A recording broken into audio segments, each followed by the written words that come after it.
Good afternoon.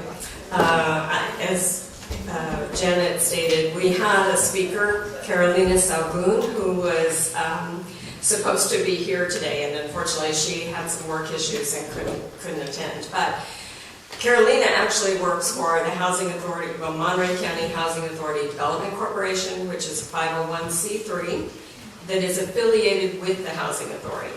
I work for the Housing Authority as the Director of Finance, so I do know a little bit about affordable housing, at least the affordable housing that we deal with.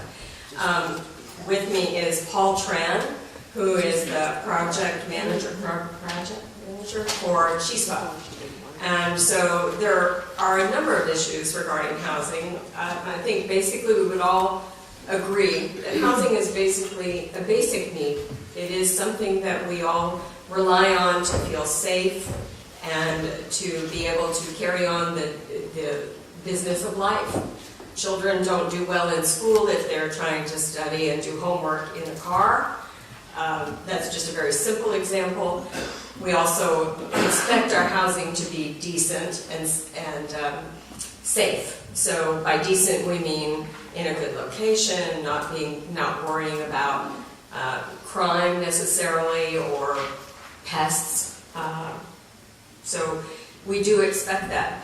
Back in 1937, the Housing Act was passed, and at that time in 1937, I'll just give you a brief history, so don't worry too much, that the concern in 1937 was decent, safe housing. And so a lot of housing authorities sprung up after that. Housing Authority County of Monterey actually was started in 1941, and we have just celebrated our 75th anniversary earlier in March. But then in the 1970s, the issue became affordability. And there was another act passed, I'm sorry I forgot the name of it, but it basically established the Section 8 program, which is a subsidy program to assist people in being able to afford decent, safe, affordable housing. But basically, affordable housing can mean many things to many people. Paul? Sure.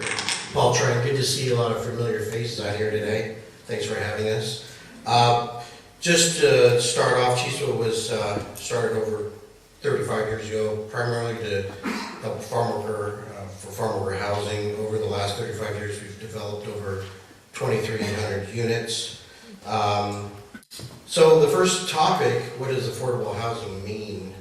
HUD defines affordable housing as you pay no more than 30% of your household income to housing. But in particular, affordable to whom? It's affordable to working families. And if you look at your chart, it's working families paying no more than 30% of their particular income. So as an example, we highlighted family makeup of 4. And if you look at average median income, 30% or AMI, 30% level family of 4 can make no more than $21,750. And on the upper end, a 60% level family makeup of 4 can make no more than $43,500. And then you go down to the second chart there, and it shows 1, 2s, 3s, and 4 bedrooms. And typically for Housing Authority and for CHISPA, we apply for the same tax credits for affordable housing. The majority of the units are 45% and 55%. So if you go down to the, take for example, the 45 and 50%, the average rents are $800 a month. So it's working families at a particular income level. So I know we have a representative from AMEC here. They put out a Regional Housing Needs Allocation Plan, which is RHNA, which basically revealed that 923 units need to be built in Monterey County over the next 9 years per year based on an anticipated population growth of 1% per year. So obviously we're not developing 923 units a year, but if you really think about it, to make an impact on affordable housing, you really have to be building 2,000 units a year. Well, I think that affordable housing in our world is really a defined term, and you're really dealing with people who meet income limits. So understand that what Paul's talking about is this 60% area median income limit. Those are the people that we are in the business of serving. There are plenty of people who are paying more than 30 or 40 or 50% of their income towards housing. But those people are not in the world that we serve. They're not in the affordable housing world. They are, there aren't any programs that target them for assistance. So those people would not be eligible for most of our programs. And believe me, there are plenty of people in that position. I don't have statistics, but to back up a little bit, the Housing Authority also has created, along with their sister 501c3s, a number of units, over 800 in the last, since 2007. So there is a lot of affordable housing being developed out there when they can. But there are issues with developing affordable housing. Land is a huge cost. The construction costs are much higher for developing affordable housing because when you get the subsidies, you typically end up with requirements that are beyond what normal developers are doing when they're building rental units. We have to pay prevailing wage, which ratchets up the cost, among other things. We're trying to look for land to build it on. We're dealing with higher construction costs, and when the project is done, we're dealing with lower rents. So it is a complicated mix. A key part of this is in Monterey County, a lot of folks pay double the amount of what they should be paying for housing. So what that leads to are people that are sharing apartments, living in garages and that type of thing. And as Lynn said, low-income housing or affordable housing doesn't mean low-cost housing. We're paying the same development costs, and our construction costs are the same or even greater than market rate developers. So we use the same subcontractors. The quality is the same. When we build our product, it looks like market rate housing, so it's all integrated. So that's something that's pretty key. The other subject, or the other question is, what are the difficulties in development and building? One of the key difficulties is the CEQA process, the California Environmental Quality Act. The threshold for litigation is pretty low, so there's a lot of litigation involved with development projects in CEQA. The best management practices, or BMP, all jurisdictions are requiring that developers adhere to BMP regulations, which basically restrict your stormwater runoff, and as a result, you have to build bioswales and different techniques to clean the stormwater before it goes into the city storm drain. So that drives up civil engineering costs and construction costs. Air quality, a lot of these restrictions now on construction equipment where the emissions is regulated. So if contractors have to buy all new equipment, then that drives up the cost for us as well. Green building requirements, now a lot of jurisdictions and the tax credit allocation committee, our projects, and we'll get into that in a little bit on tax credits. Every regulation that requires green building, and we all want to build it green or LEED, gold, platinum, but that drives up the cost as well, about 30%. Development impact fees, for instance, one of our projects in Cashville was $800,000, so that's another difficulty in development. For the affordable housing market, in addition to, I just should say that years ago, most of these projects were built with a single source of funding. The Housing Authority had, I'd say, 30 projects built many, many years ago.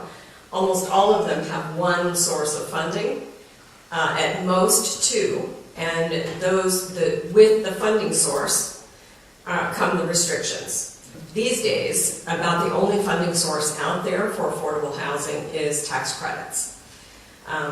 And with tax credits, you need to provide, in addition to the tax credits, you're getting funding from local jurisdictions. You know, this, and we used to use RDA money for that. Now we're going directly to cities for support, because you've got to have local match when you go in for your tax credit application. And your tax credit application is being scored, so you need high points. In order to get the high points, you're going for solar, you're going for the green, you're going for all of these things that are driving up the cost of the project. And you're competing with tax credit projects applications statewide. Typically, they're awarding maybe 13, 15 projects every round, and there's only 2 rounds a year as a general rule.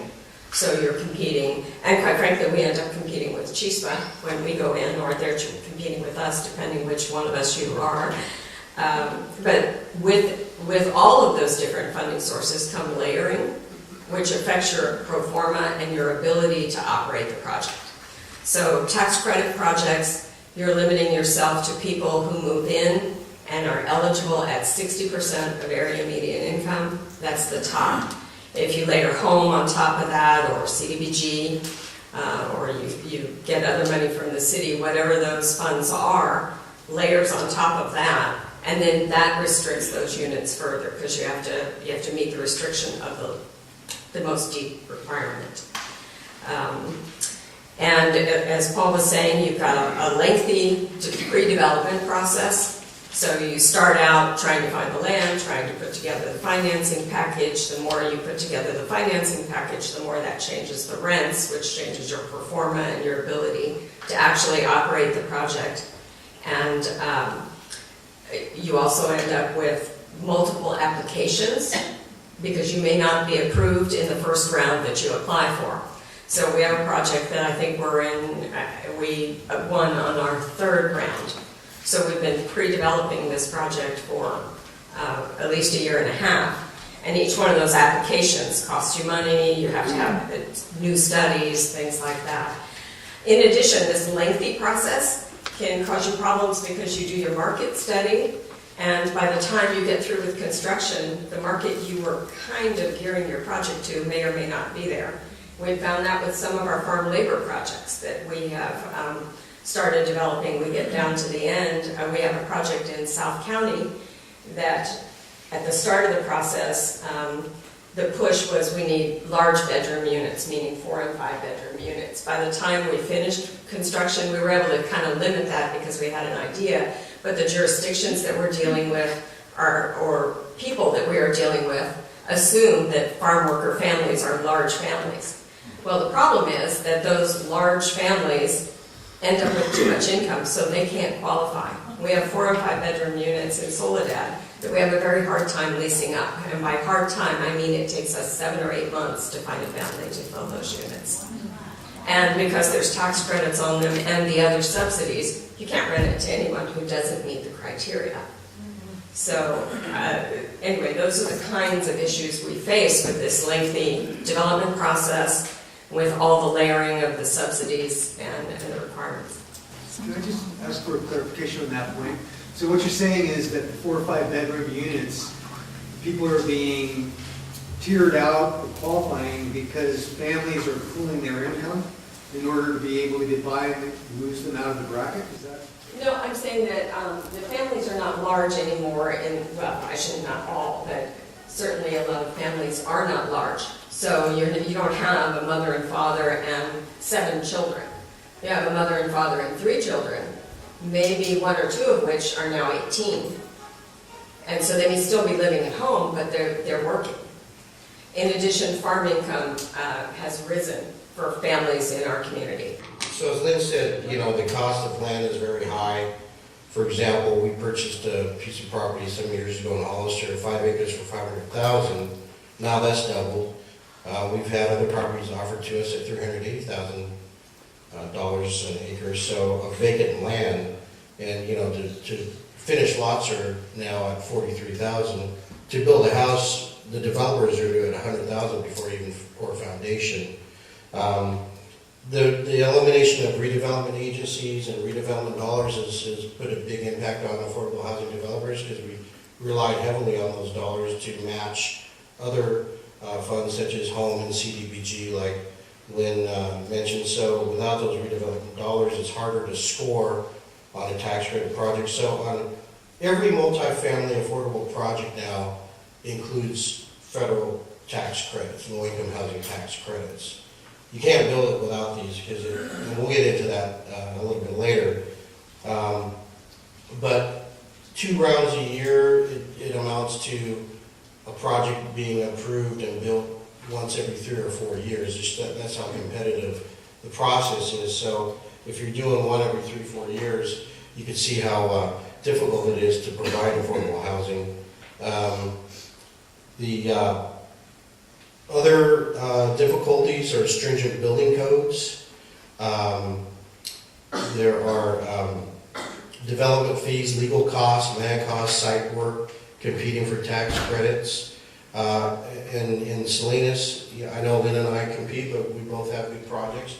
Some years you get home and CBG, some years you don't. So it's just the luck of the draw, and you just have to wait till the next year. So it's an annual process that we go through.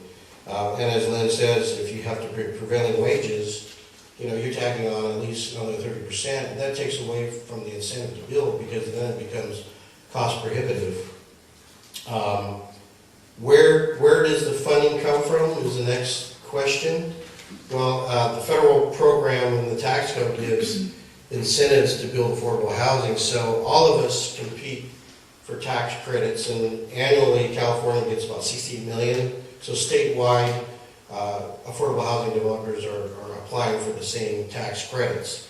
And the tax credits are primarily purchased by lenders, and then we sell the lenders the tax credits. And during the recession, they were buying tax credits for 70 cents on the dollar. Now it's over $1 a credit, and it provides the lenders with a tax shelter over the course of 10 years. And so, coupled with that, we have a permanent loan, and then we have home and CDBG money. So those are the only sources of funds that are really available for affordable home developers these days. Right. Anything else to? No, that's good. Is everyone familiar with tax credits and how those kind of work? Okay. So basically, it's going to cost you, and I'm just making up a number, $20 million or so to build affordable housing. Part of that might be some silent debt. Maybe you have land already, as in the housing authority's case, and so you can take back a note before that, and it'll be subordinate. So basically, there will be no payments required on that. That will help fund the project. But these projects, because the rents are relatively low, they can't afford $20 million in debt. They can't support that. So tax credits are basically private money that is given to the project. It's the equity, and they're paying for the depreciation and the interest. They want the losses on the project to be able to report on their tax returns. The owner of the property is usually a nonprofit, which doesn't need those depreciable, doesn't need depreciation or an interest write-off. So you get this money. So usually, originally, you get a construction loan, and then as you meet milestones in your construction, the equity partner will pay in money. The home money, the CDBG money can come in at different times. Sometimes it comes in and construction close. Sometimes it doesn't come in until you reach permanent conversion, which is when the bulk of your tax credits come in. So, on a $20 million project, you might have $11 or $12 million of equity coming into the project. That pays down that loan. So this $20 million project, and these are very loose numbers, you might only have $4 million in debt that you're actually making payments on.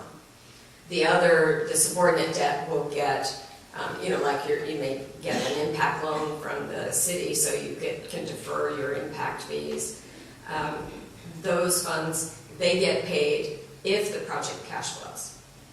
So that's kind of how that works. Did that help? I hope. Yeah, so you can see that on affordable housing projects, the majority of the money is private money, not taxpayer money. Some of it is, but We pay a first mortgage, which is the permanent loan. And so most of it is private money from tax credits. The last question or issue or challenges of operating and maintaining a property. Number one, you have to have sufficient reserves for operating the property. For some affordable housing developers who haven't been around, the lack of experience could be difficult. You basically have to have a system in place for managing people, oversight and training. With the several layers of funding that Lynn outlined, you have a very intrusive tenant verification process. So you have the tax credit investor, you have the lender, you have the city or the state having monitoring of files. So a tenant's file could be monitored 4 times. And then you have inspections, so the property can be inspected 4 times. So if you don't lease up your property correctly or the units correctly, and let's say that a tenant is over income, you lose the tax credit for that unit. So what does that result in? It could result in a loss of $175,000 that you have to pay back to the tax credit investor. And that's a huge risk. And then you get a negative points at the tax credit allocation committee. So now you're flagged as a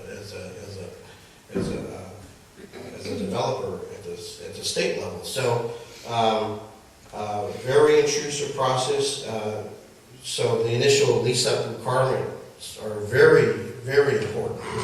What Paul is referring to is when you have tax credits on these units, and you have all of this layering, as he said, the first year that you are leasing up, and there are lots of time limits, but typically you need to lease up between 90 and 120 days. Every single person who goes into a unit must meet the qualifications in that first year, and they have to meet it for the entire year. So you're going to have a mixture of units, people who are at 60% of area median income, 40%, 30%. If you miss it during that year, that tax credit is lost for the entire period. So that's why we would have to pay back the equity partner for that. In addition to that, you have to be very careful because, okay, so you move somebody in who's at 58% of area median income. There's a likelihood that something is going to happen with them, that they could easily go over that 60% in that first year. So you're even leery about leasing up to people who meet the qualifications. So it's a very testy mix. And as he said, there is immense documentation for all of this, and there are multiple ways to calculate income. Income is very easy to calculate if somebody has a job and they're working 40 hours a week. But what about the person who is working overtime, or the person who is laid off during the summer? There are ways you have to calculate their income, and you have to do it multiple ways. What if they are working all year? What if they're only working 6 months out of the year? What if they get 20% overtime? So you're documenting your file, because when those auditors come in, and the auditors come in not only from an independent auditor, which is typical, you have to have that every year, but also your city may come in and do an audit because you've gotten home funds from them. The tax credit people are going to come in and do an audit of the tenant files. So you don't know which way they're going to look at it. So it's a very complex process. It's not your average, I want to move here, I'll sign the lease and I'll pay you rent every month. There is a lot of the management of it is much more complex. So so that also drives up the cost, because you've got to find someone who understands all of the tax credit rules, the home rules, so you've got to educate and train your staff well to be able to do this, and you've got to monitor them. So as Paul says, that's one of the challenges of maintaining and operating the property for the 15-year tax credit period. So in addition to those, you've got the usual property management issues. of, making sure that the property is maintained, the grass is mowed. Sometimes with these projects as well, we have one that we did some new fangled hot water system that we've had nothing but problems with since it was installed. So you're doing your pro formas assuming this wonderful new invention on hot water heaters is going to save you money, and instead you're spending a lot more time and energy than you need to, because you're dealing with a tenant who has to go to work and is calling you every morning to tell you that the hot water is not hot. So, then those are normal landlord issues, but they're compounded with all of these other things too. Yeah, that goes into having sufficient reserves for operating the property. We have a couple properties where we did a central boiler system with a closed loop system, so it provides hot water for the domestic hot water and also hot water for heating. But when the boiler system goes bad, then you're constantly having to call the technician from San Jose to come down. And if you have a senior property, you've got issues, if you have, and so that drives up the cost. And like Lynn says, you have to have enough cash flow to cover the mortgage, because we have mortgages, the first mortgage, the permanent loan. So if the average median income doesn't go up, then rents don't go up. And if somebody loses their Section 8 voucher and you can't cover the gap, we still have to cover that gap. So those are the challenges of having enough cash flow to pay the mortgage. So basically, tax credits are wonderful because they help you build the project. Home money is wonderful because it helps you build the project. But the subsidies are not there for operating the project because there aren't. The only subsidies really out there are the Section 8 program. It's now called Housing Choice Vouchers, which assists tenants. So there's two kinds of Section 8 housing. There is project-based vouchers and tenant-based vouchers. Most of what we have is tenant-based vouchers, which means the tenant can take that voucher wherever, whatever landlord will accept it. But some of these projects are also built with a Section 8 funding increment, which is basically the lender will provide an additional loan for a small amount with a different interest rate, additional permanent loan, because you have Section 8 funding. So they see that as a more stable funding source, and it supplements the rent that the tenants are paying. We have that on several projects, but that's capped because project-based can only 20% of the units in a property can be project-based. So it kind of limits what the extra incremental loan that you can get is, and it limits your ability to have the subsidy unless you can attract tenant units. Tenants with subsidy. And those are becoming harder to find because HUD is cutting its, but that's a whole nother topic. There is a lot of reporting on all of these projects, much more so than you see in the private sector. So you have annual audits that go to the lender, the equity partner, and all of those people. But in addition to that, you report quarterly to the investor in their format. If you've gotten home money, depending on the source of the home money, you may have annual reports that you have to file with them in a different format. In addition, some of the home money, for instance, will require a ton of reporting on who's on the waiting list, who is housed, what are the demographics of those families. So the reporting is constant and it's constantly changing. So I know that at the Housing Authority we're continually, we maintain all kinds of information on our tenants, and then we're asked for something that is new. And everyone thinks it's great, you have a computer system, you can pull it out. Well, yeah, but only if it went in a format that you were anticipating, because otherwise writing that report is not so easy. And in addition to all of this, you have to maintain a debt service coverage ratio, or you can be considered in default on your loan. And that's a tricky balance. You have to maintain 110% usually debt service coverage ratio on most of the properties. Some of them it's 105, some of them it's 115, but it depends. And that's all driven by all of the regulatory agreements that are layered on these projects. So TCAC comes with a regulatory agreement, home comes with a regulatory agreement. Most of us live by these binders that are this thick, just to meet all of the miscellaneous requirements, in addition to just maintaining the housing and operating it. Anything else? I think that about covers. So if you think about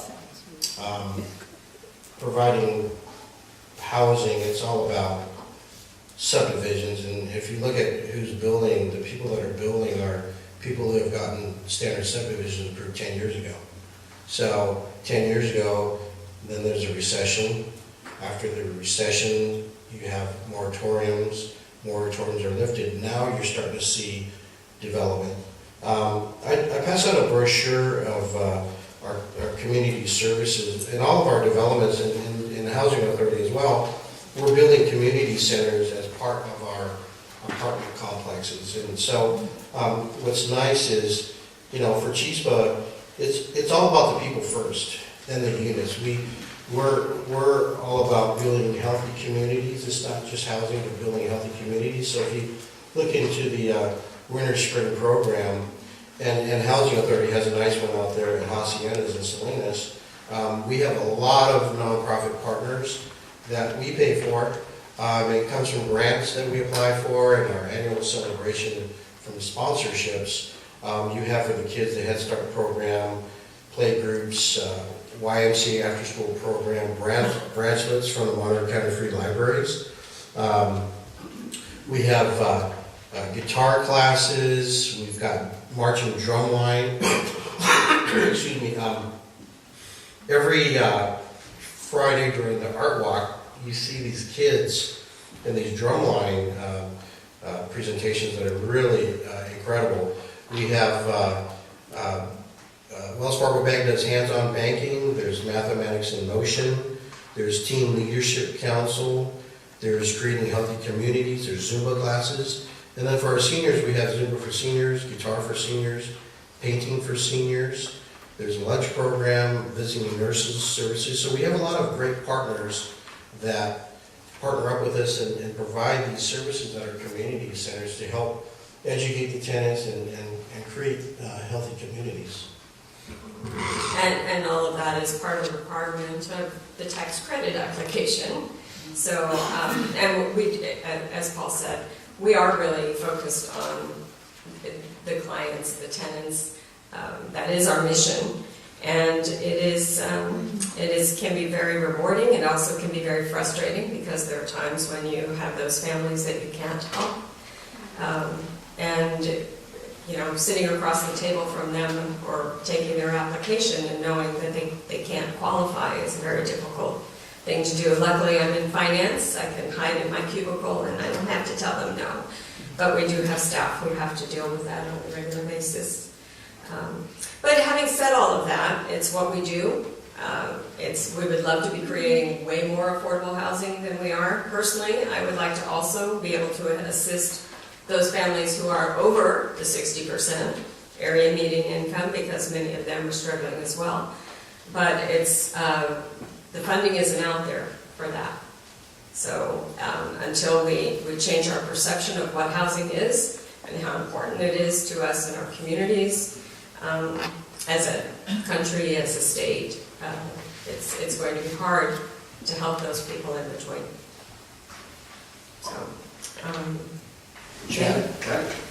You've done a great job of describing your agency's function, and maybe this is throwing me for a little bit. Can you describe the other organizations in the county that are doing the same work as you? I mean, there's like the South County Housing Authority and stuff. Could you give us an overview of that, and also that in relationship to inclusionary housing requirements? The question is, what are other folks in affordable housing doing in Monterey County, and how are they meeting the inclusionary housing requirements? There's the Mid-Penn Housing, Eden Housing.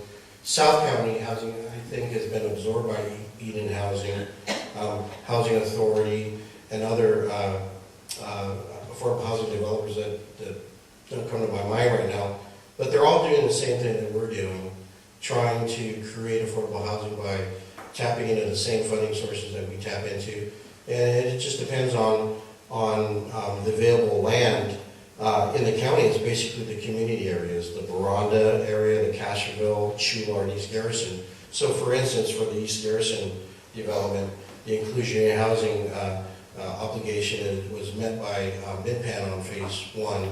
Phase 2, we're doing 61 units to meet that inclusionary housing requirement. And I can't remember who's doing phase 3, but all of us are partners. We're all trying to meet the housing needs, and also the Margaret developers who reach out to folks like us to build those affordable homes, because they're not in the business to build affordable homes. They're in the business to build market homes. So they rely on our expertise to navigate through the tax credit programs and the home and CDBG programs, because it's very complex, and unless you specialize in that, it's very difficult. And like we said earlier, for every application, it might be 3 times the charm. It might be you don't get it. So 3 years out, it's a long time. Go ahead. My question tacks on to Janet's. I was intimately involved in county government 25 years ago, and they had an inclusionary part of regulations. And it seems to me back then, when there were large developments, rather than putting it on site, they gave money to a fund. And it seems like it never got built. What's going on for inclusionary housing now? Has that rule or law changed so it has to be on site? And how is that involved in the affordable housing for Monterey County? So the question is, back in the day, I forgot your name again? Cynthia worked at the county for Supervisor Michael Moore, and she was familiar with the inclusionary housing requirements, whether you can build off-site, on-site, or in lieu of fees. I think it's the same. We have a situation where, if you remember Los Palmas development off of River Road, they were required to do the 20%, and they decided to do it off-site. And so as a result, 40 units were in Salinas off of Natividad, which the Housing Authority once managed, and 40 units were built in East Salinas off of Market Street, which we ultimately purchased.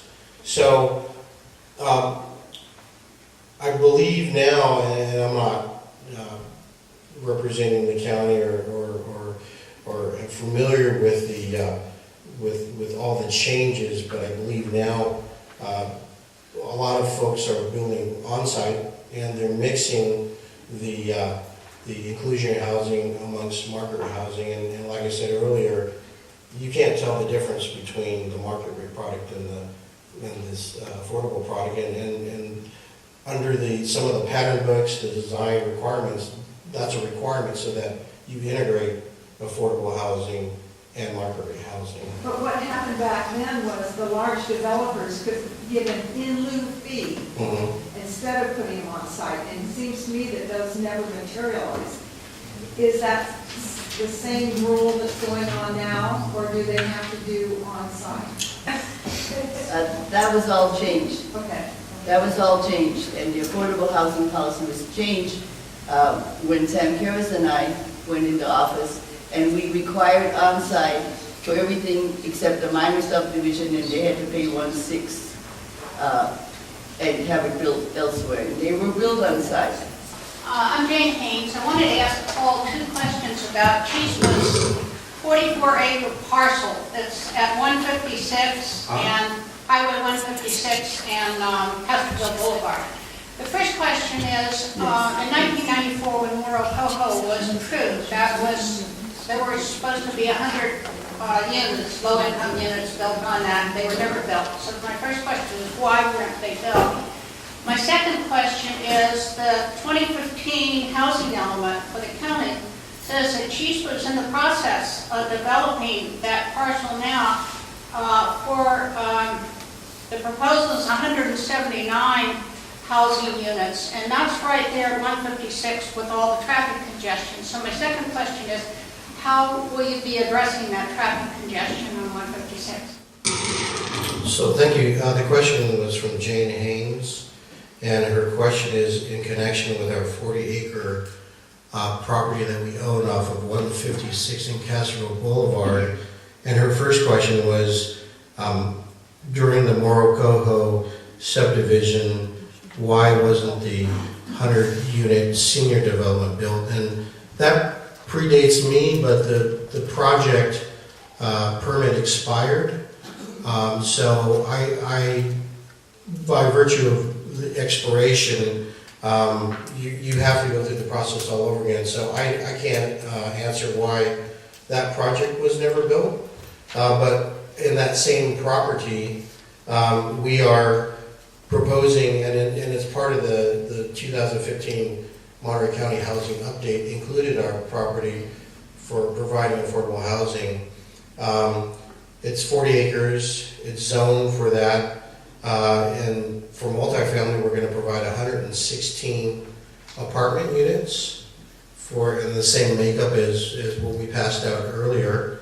And then on the left side of the property, if you will, that also fronts on Castro Boulevard and Highway 156, we're proposing 52 single-family dwelling units, separate homes. So there'll be a mixture of affordable, moderate income homes, and we're going to propose some market rate homes as well to integrate with that, because I know that the folks in Castro want to see market rate and affordable, not just affordable. So that's what we're proposing. In connection with the traffic, there's going to be a ballot measure in November that covers the Highway 156 bypass that cuts through that property. So we'll be working in connection with the county, the traffic engineers, to work with and respect that 156 bypass and mitigate the traffic impacts as the traffic engineers deem appropriate. And we hope to submit that project in the next few months. And again, that's going to add to the affordable housing stock in the county, which is, of course, very much needed, as we have all been discussing today. Ma'am? The state of California allocates to each region, 7 regions, how much affordable housing we all have to come up with. And AMBAG then allocates that to all of our jurisdictions. The county, City of Marina, got the largest allocations. I serve on the Marina City Council. We were just looking at our housing element. We are required to zone for accommodating more than 1,300 affordable houses in the City of Marina.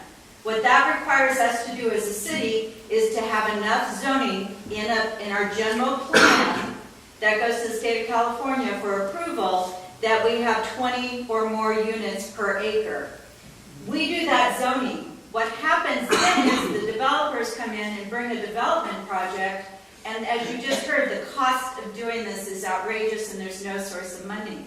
So as a council, as your jurisdictions and you're talking to your elected, the point is that every market rate developer that comes into your jurisdiction, I'm asking my staff in my reports to give me what are they doing to meet my obligations as a city on these affordable housing units.